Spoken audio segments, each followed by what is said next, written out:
Hello everyone, this is MAAP Real Talk Show again. I was on before trying to get Gosar. I was talking to people, congressmen. So finally I get a hold of him here under this tent. And he's talking to the young constituents here, as you see.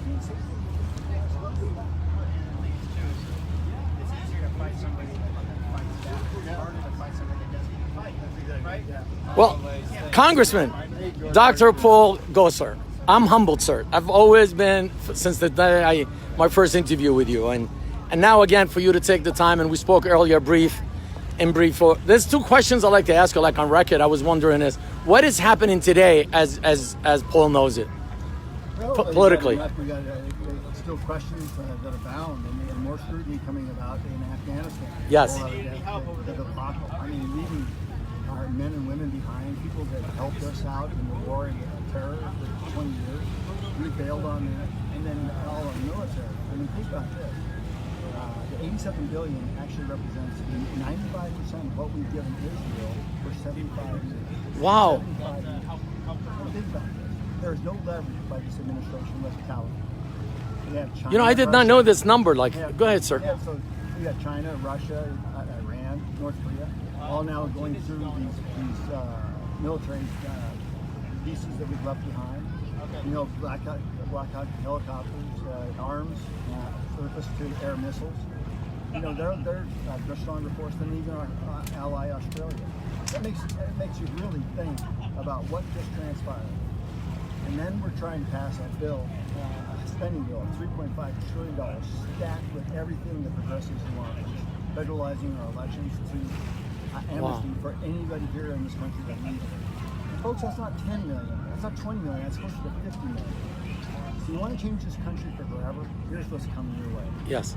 And they don't violate, they don't uphold the rule of law. They actually pass the budget through a rule of all sorts. They passed a rule because they couldn't pass it on the floor because of the moderate Democrats. Wow. Holding back. So there's opportunities here. So we have to be awake and have to continue fighting. Because there's an opportunity here. They have a slim margin in the House. And so your voice, your phone calls, your text messages and emails to all members of the delegation make a difference. Keep it up. This is our country. It's worth fighting for. I will get to the vote in 2 seconds, but first I want to ask you about, without delay, about the auction. About the audit, I mean, Yeah. not the, I called it, I don't know why I called it auction, but audit election integrity. Is there, like, I know it's in the Senate, I know Logan, CEO, was sick with COVID, and so what really is coming out of this, do you know? I don't know. I've been very federalistic. I've been the one pushing to get this done because of all the questions that are out there to answer them. Right. You know, transparency on free and fair election, and that is everything that the public stands for and should Right. stand for. But I not really pestered them to get the results. Right. I just sit on solid ground because Democrats don't like challenging me on the audit because I know the facts. Right. You know, even what Maricopa County actually did. So from that standpoint, I think the results will be something that will raise the ire. It's already started raising the ire across now in Georgia. They're auditing, forensic auditing Polk County to find some precincts with 60% error rates.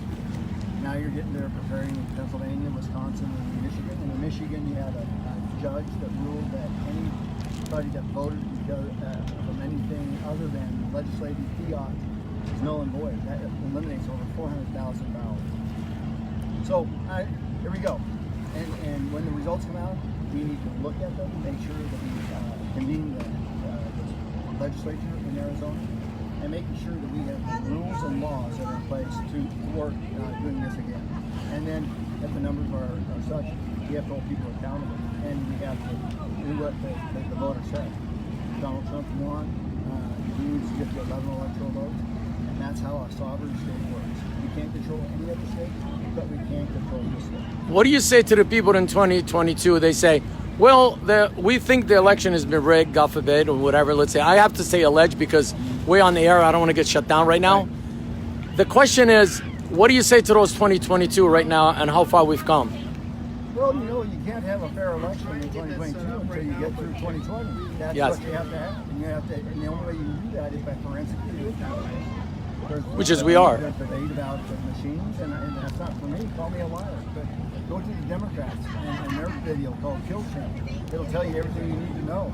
And I dare you. I double dare you. to watch that, because you won't watch it once, you'll watch it twice and 3 and 4 times. Right. Because you're going to find out the machines have algorithms to be altered. And the thing about algorithms is they leave a trail. They leave a trail. That's why in Michigan and Wisconsin, Georgia and Pennsylvania, they've now broken down the algorithm. It was specifically geared to the states, the demographics in their population. Good. So that shows intent to do the work. Well, sir, today, I want to talk about today now. We are at Lake Havasu, as you know. Can you tell us a little bit about what's happening, even though I know, but I want the audience to know what's going on. So there's a kind of a boat parade. As you see. Here at Lake Havasu. You know, everybody's here based upon the beach. It doesn't look like I'm a beachcomber. It's hot. I like being cold. But you know, we're going to have a parade, and one of the candidates for governor, Kerry Lake, is out here. And this is where I've told everybody, you know, we need to elect people that are strong-willed, and we know what they stand for and what they're going to do. So she's presenting herself to the Lake Havasu public, and all the people that are here vacationing and enjoying the water and boating in the arena. And that's what America's all about. It's getting to meet people, put yourself in their environment, and take questions and answer. And we'll do this for anybody that comes in our district. Just, you know, welcome them and show people that these are the people to select from. Get involved, do it wisely. Well, I want to thank you for giving me this opportunity to speak to you. Even though you're busy, I know. Yeah. I just want you to know from MAAP, because we don't have a scroll. This is MAAP Real Talk Show with US Congressman Dr. Paul Gosar. Once again, I really appreciate you, sir, so much for giving me this. Thank you for all this information. God bless. Stay strong, though. Thank you, sir. God bless. And we end it. Hello, young guys. We ended it with them.